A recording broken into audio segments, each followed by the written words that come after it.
In this section, I'm going to be going over how you guys can best utilize this course, get the maximum value out of it. Again, I want you guys to all get good value out of this and really learn something and really be able to master this skill or come close to mastering pocket presence after this is over. So again, this is going to basically be your guys' homework. Some people don't want the structured drills, but some people love the structured drills. So again, if you're one of those people that really want the structured drills, this is the section for you. Again, on the road to mastering pocket presence, I would start off in offensive only practice mode.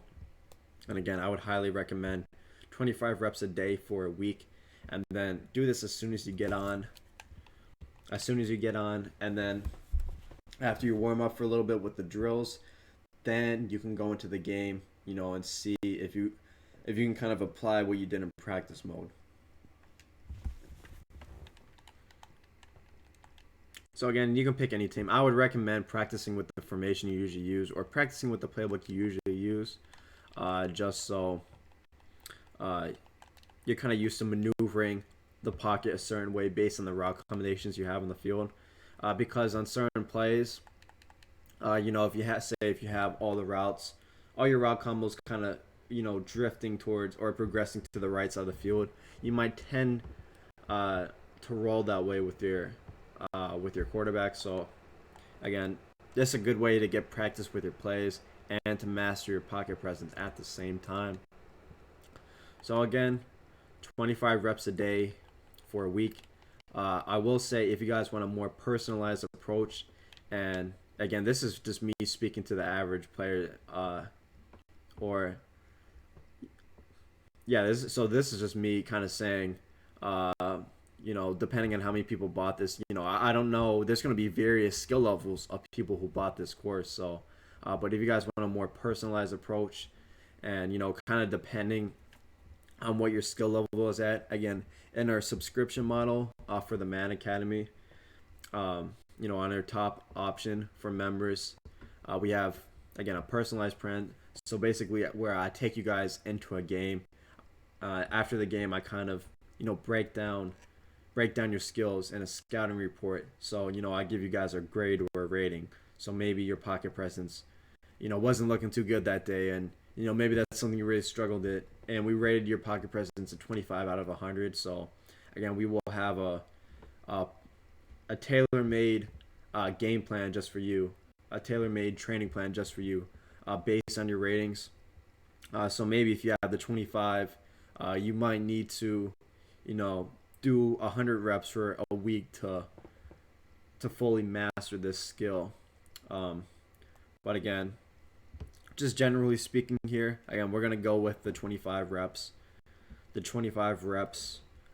for a week each day.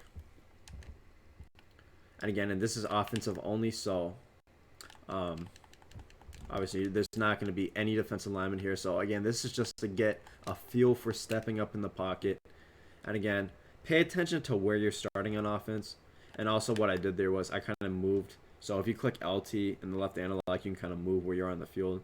And most of the times you're not going to be right in the middle of the field. You're going to be near a hash. So try to move the ball to a hash, and you can kind of mix up which side of the field that you're on. So I would maybe do 12 reps on one half of the field, and then 13 reps on the other. And again, set up your plays as you usually would, and try to keep your eyes on the field. Or if you're just starting out, I guess you can cheat a little bit and kind of look at the line. But again, I would do your best to keep your eyes down the field while maneuvering the left analog. Again, you can either slightly tap up on the left analog, and that's usually what I do while keeping your eyes on the field, or you can cancel the drop back by holding LT. So again, always go back to after the play and kind of watch the instant replay and see how you did. So again, pay attention to where you're catching the ball. So or where you're standing at the start of the play. So if you're starting at the 42, try to get back to that spot. Because if you don't cancel the drop back, again, the guy's going to automatically send you back, a few yards. So try to step right back up to where your guy started, to where he kind of caught the ball. that's where you want to start, or that's the point you want to get back to.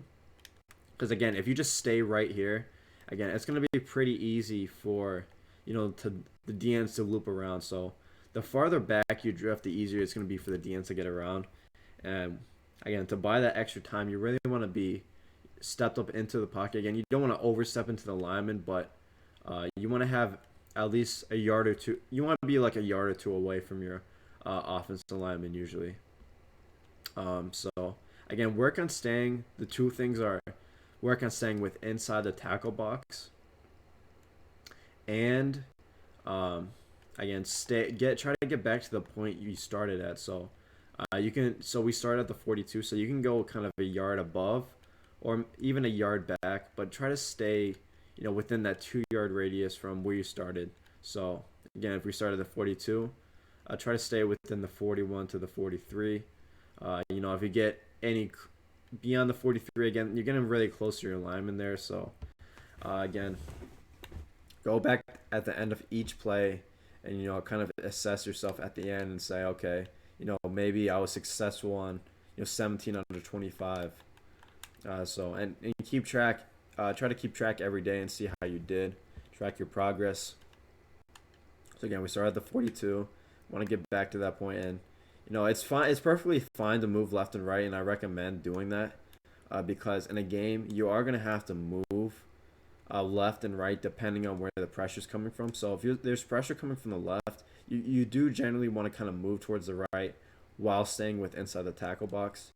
And you want to stay with inside the tackle box because once you start moving outside this guy, obviously it's going to be easy for the DM to get around. So again, you want to stay stepped up and within the tackle box. Again, moving left and right is perfectly fine. And again, I would recommend doing this right as soon as you get on. Do all the drills from these courses. Again, there's going to be drills in almost every course. So again, try to do the drills first, just like in real life. If you're preparing for a sporting event, you're going to have, practice beforehand. You got to do, some drills. So again, complete the drills first, then go into the game. And then after the game's over, then you can kind of assess, okay, I didn't do this good. I got to do this better. And then you can kind of go back and work on more drills.